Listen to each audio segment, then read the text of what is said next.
wa kilifi niwe Gideon Mungaro ni oritie Aigithia aria mahingite barabara cia kuingira ndere cia muingi macihingure kana makoro makihingirwo mawira mao, na arutite mukana uyu ari thiini wa wabici yake na kuongerera ati ni kurehe maragita mahingure barabara ici angikorwo Aigithia aya matigukorwo magicihingura ta uria we athanite.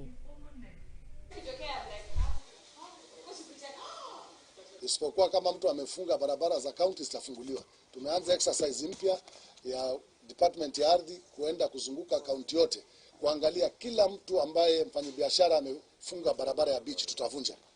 Kwa hivyo hiyo achukue warning kutoka kwangu. Kama umefunga barabara kwenda baharini ya wananchi tutaifungua na greda. This was the parking area. This is the oldest club in Malindi, Patapata. So barabara iko very clear, very openly demarcated. You can see from here. Just look properly, utaona hii barabara vile ilivyo. And this road unaona hata iko tarmac hapo. And this the all Patapata.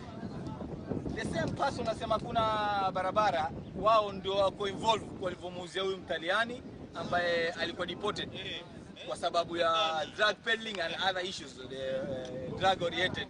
Kutoka nizaliwe na wakati wa Ingereza walipokuwa katika mamlaka kabla Kenya haijapata uhuru, huku kulikuwa kunajulikana kama njia ya golf club. Hii njia tulikuwa tunapita bila wasiwasi wowote, lakini to my surprise leo naona kumewekwa mawe hapa. What is this? What is this?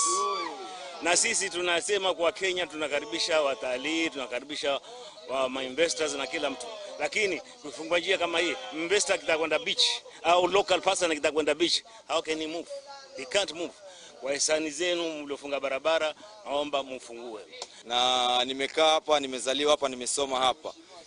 Mimi kitu ambacho kinanikereketa kama kijana wa Chela na mwanaharakati, hii barabara imefungwa na kuna tenda inataka kuja hapa kwa ajili ya kusaidia jamii yetu ya Malindi.